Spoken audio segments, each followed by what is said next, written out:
Hi, my name is Deepthi Verma, and I've been working with Amazon for over 9 years now. I lead the HR for India, Middle East, and APAC, and I must tell you that I'm really happy here to talk to all of you. To be very honest, when I was approached for the very first time to talk to all of you, I was half in mind to just politely refuse or give up an excuse to say why I can't do it now. And the real reason was not because I was very busy, but because I was quite apprehensive as to what I'm going to share with all of you, or what am I going to tell all of you, which all of you don't already know. And hence, I decided to go and talk to my mom and ask her, do you think it's a good idea to speak to all these women who already know a lot? So she gave me a little advice, and I'm going to share that with you. And she said that instead of you, if there was another woman who was supposed to talk to a bunch of women, she would also be restless and she would also be thinking, is this really required? And the reason is not because they are underconfident, but because they're self critical. Women always feel that they need to be perfect and they need to do things in the most best manner before they really venture out to do something. And she says, don't be overcritical of yourself, just go with the flow. My only advice is don't preach because women hate to be preached. So here am I, and I'm going to try and share as many stories as I can from my life so that you can try and understand that it's just same for all of us. It's just that we all are going through our set of challenges and we are trying to figure out what's the best possible way for us to deal with those challenges. Let me start with the first one that I want to share when I was just a child. And I still remember that, I was the second daughter in my family. My father was in the army. My grandmother was a little disappointed that I was the second one in the family. But my mother actually helped me to grow up like she made me believe that there is no one like me. And obviously there was a little bit of rebelliousness because I was the second one, so they always used to say, don't do this, follow your sister, don't do that, and I would always go the other way instead of going the right way. So my natural instinct was not to follow rules or not to follow direction, and just if someone has asked you to go to the right side, would always go and try the left side.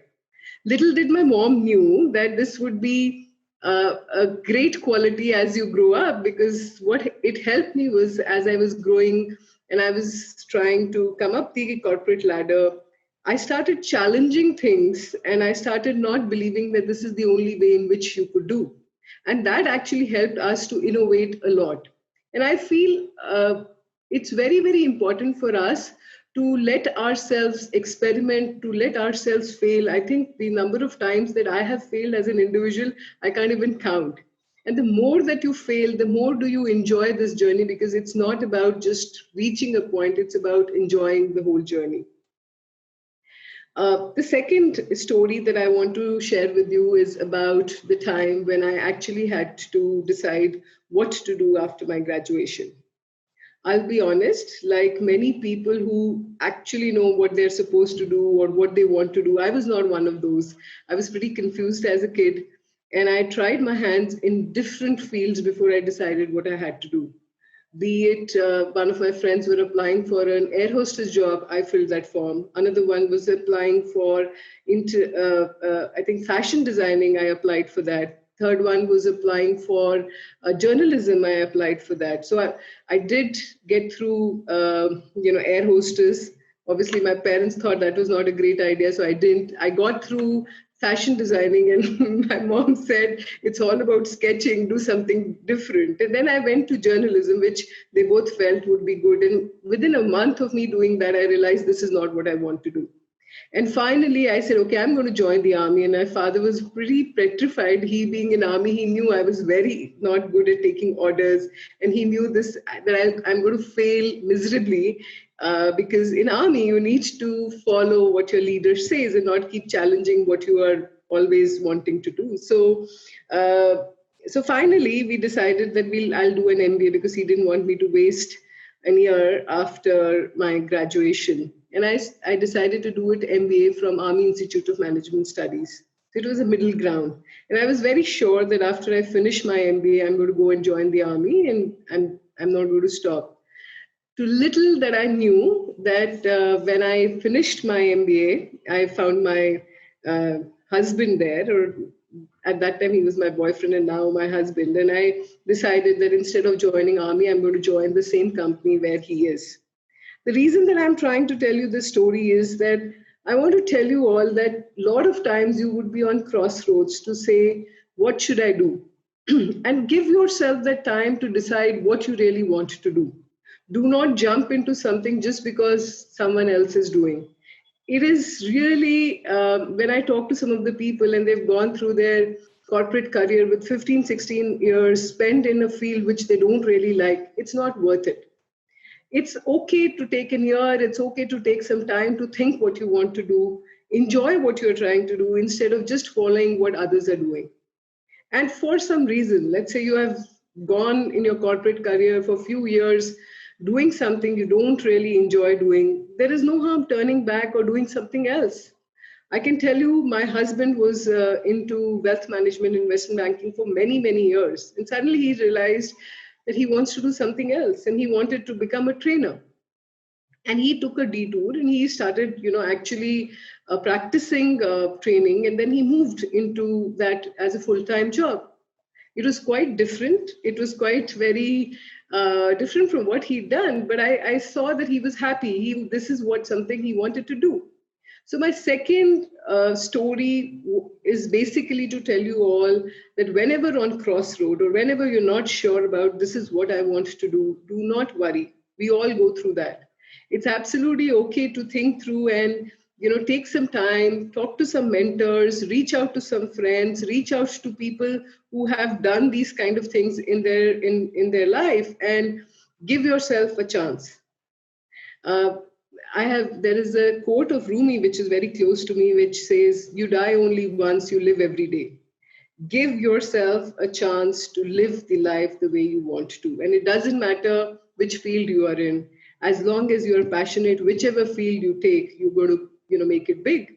And I keep thinking, if Jeff Bezos, the founder of Amazon, if he wouldn't have decided to open a big a bookstore many, many years ago, when he had a great job in hand, today we wouldn't have had Amazon. So take risk with your career and understand that if there is a passion, you'll certainly do big in that field.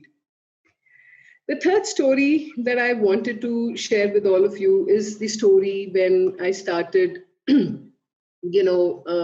decided to, get onto the corporate career. And I will be honest, my first job was in Mumbai. The day that I landed in Mumbai, Mumbai was filled with water.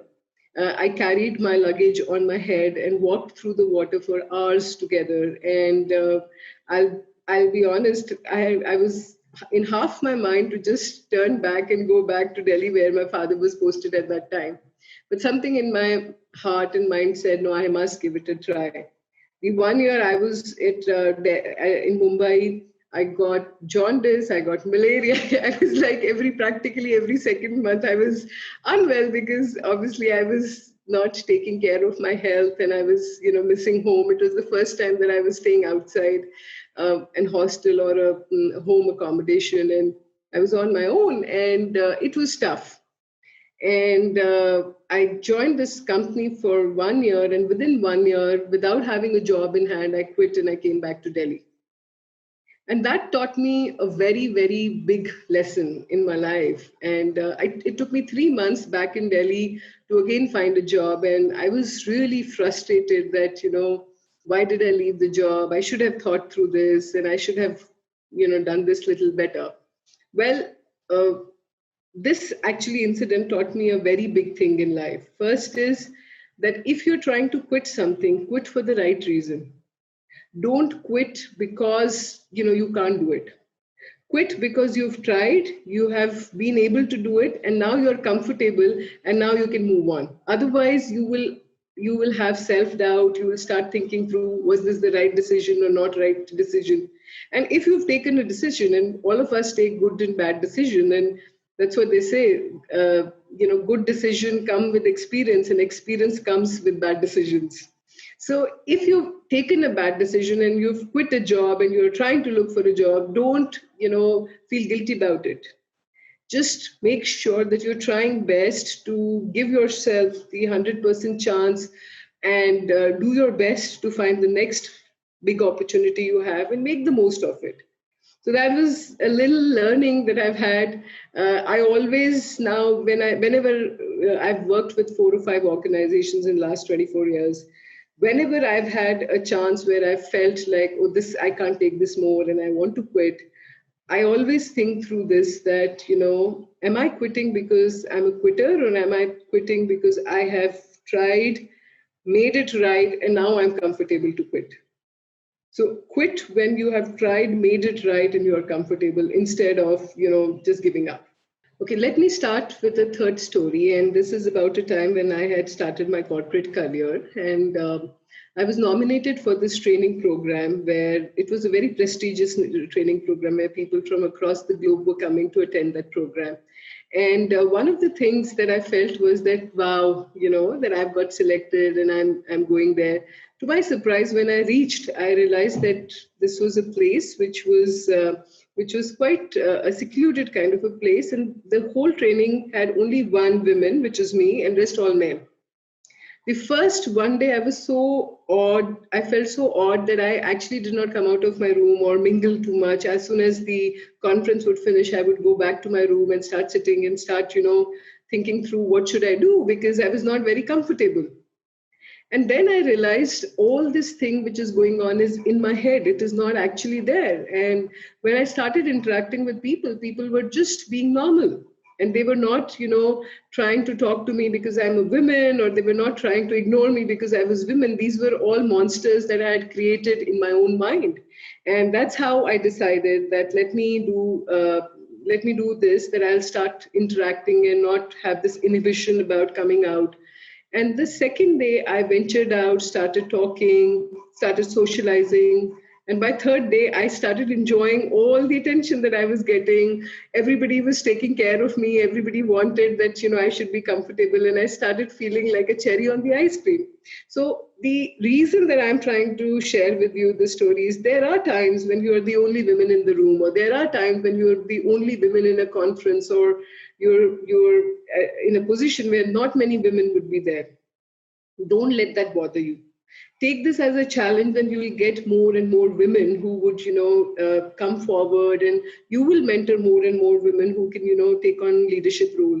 But if we do not have those people around us, it will not deter us to do what we want to do. And believe me, it's quite a lot in our mind to feel comfortable than the surrounding to make us comfortable about it. So give yourself a chance to feel better about yourself, your surrounding, and trust me, things around you will become fine. My next fourth story is about the time when I became pregnant and I was about to have a child. And, at that time, I was working with an organization called Dr. Reddy's, and I was leading HR for different countries, international countries, and I was traveling a lot. So after I had my child, I decided I wanted to do something which did not involve too much of traveling. And I was very eager to come back to office. I felt that I will not be able to stay at home for long. So I actually called my manager and said that if there is any opening, even before my full maternity leave gets finished, I'm more than happy to join. To my surprise, the day I was trying to join back, more than my child, I was crying. And I was so feeling guilty about leaving him at home that I had half the mind to tell my boss, oh, I just called and I didn't mean it, and I don't want to join back. And this is a wrong thing that I did. It's a wrong decision. I just want to take back. And I kept crying, feeling guilty, going to the office. And within 1 week, I went to him and I said, no, I don't think so. This is something I can do. And I want to, take more time off, and I want to just be at home. And he smiled and he says, Deepti, take one day at a time. Do not, overthink this. We're going to make it as wonderful as we can, try to support you in whatever way we can. In fact, Dr. Reddy's during those times opened a creche in each office much ahead of time. This is in 2004. And I used to take my child with me, leave him in the creche, and then, start working. The reason that I'm trying to tell you this story is that I'm sure there are a lot of moms who are listening to this. And I know how each woman feels guilty when they're leaving their children and when they feel that, there is the whole house who are dependent on them. How should I go forward and how should I work? Let me tell you, one day there was some opportunity for which I had to be off home for some time, and I was just thinking, is this worth it? And I asked my son, I said, do you think I should quit my job? And he says, Mom, do you know the reason that I see that you're going to office every day makes me more independent? And I respect you for the fact that you have actually tried to balance your life by taking care of me, giving me that room, as well as doing a job. Imagine if you were at home all the time, chewing my brain, how would our relationship be? And while in his humor, he did encourage me, but I felt that, we are blessed to have our kids who understand us so much. Any mom who's listening to this, go and ask their child. There'll not be a single child who will tell their mom, you quit and stay with me all the time. They will always say, you do what is best for you and don't worry, we'll take care of ourselves. And trust me, when they say that, they really mean it because that makes them more independent. I know it is difficult to step out of the house every day because every day is a new challenge. Someday house help is not there. Someday there is something with the in-laws, with parents, with kids, with all the other chores going on, with husband, everything. In spite of all those things, if you actually step out, you are a superwoman every day. And imagine the kind of stories that you can tell your child, and those stories will help your child to be a better human being. So celebrate small success every day when you are coming out of your house and able to do good job every day. Just enjoy that moment, celebrate small success, and enjoy yourself from there. I'll also be honest, around the same time when I was trying to cope up with my job and with my family and trying to take care of the baby, I put on tons and tons of weight. And I would, feel embarrassed about it. I would psych myself about it, but I would not do anything about it. And and I would keep telling that I'm just not getting time for myself. I'm not able to exercise. I'm not able to eat right, and I'm very tired, and so on and so forth. And then one day I decided these are excuses. If I have to find time to, you know, do things for at home, then I have to find time to invest in myself too. And that's the time when I started deciding I'm going to take my child and I'm going to exercise with my child every day. And it's not about, being thin, or it's not about, it's about feeling fit. And we as individual owe that to ourselves. And a lot of time we'll do everything else and our own self is not a priority. I would urge each woman who's looking at this, please take care of your health. And COVID is happening and everybody's talking about COVID. I must tell you, the people who will be able to survive this situation are the people who are physically fit, mentally strong, and who are able to handle the stress well. I'll be honest, when this whole COVID situation started, my first reaction was I wouldn't leave my chair. I would be sitting on my chair and working from home all throughout the day. I wouldn't take breaks. I would feel so stressed whenever I would surf the net or read the news. And then I decided, no, enough is enough. I started putting breaks on my calendar. I started walking. I started taking calls along with the walk because I realized that is what I owe myself. And then started doing a little bit of yoga pranayam because it is stressful. It is stressful when you hear about so many things around you. You need to connect with your friends. You need to connect with your acquaintances, people in your office. Give yourself the time to relax because that's most important. Last is about my story at Amazon. So when I joined Amazon, I had this huge misconception about how should we, innovate and what should we do. And I felt that, Amazon is a company where we innovate so much. So I need to make this big innovation thing, and then only I'll be successful at Amazon. And we need to innovate so much in order for us to be working backwards from the customer needs. And to my surprise, again, I was very wrong. At Amazon, you are surrounded by very, very smart people. teach you a lot. And the biggest learning that I had was innovation is not something big that happens one day. Innovation is about doing things very well every day and trying to question the status quo, trying to ask, why is it that we are doing this in this way? Is there a better way to do it? Is there a simpler way to do it? Is there a smarter way to do it? And you innovate. And it can be like a part, it can be part and parcel of our lives every day, and small innovation can lead to a very, very big innovation if we need it to be. I'll be honest, we were always thinking, okay, what should we do in order to, become scalable and virtual when it comes to joinings or when it comes to internship. And we'd been making papers after papers. And suddenly COVID happened, and within one day, we had everything changed. We had everything online. We did all our internship online. We did our joinings online, and it worked pretty well. Now, what this really taught me was a lot of times we are not challenging the status quo as much as we should. Obviously, any change has got its own sets of ups and downs. And of course, this also had its sets of ups and downs because we were learning and we were doing things. And it was not the best situation for us to be, but it helped us to understand that, you should challenge the status quo and the results can be phenomenal. In the end, before I close today, I just want to leave a message with all the women who are hearing me today, is that, life is not a sprint, it is a marathon. Pace yourself. You don't need to, do everything on a single day.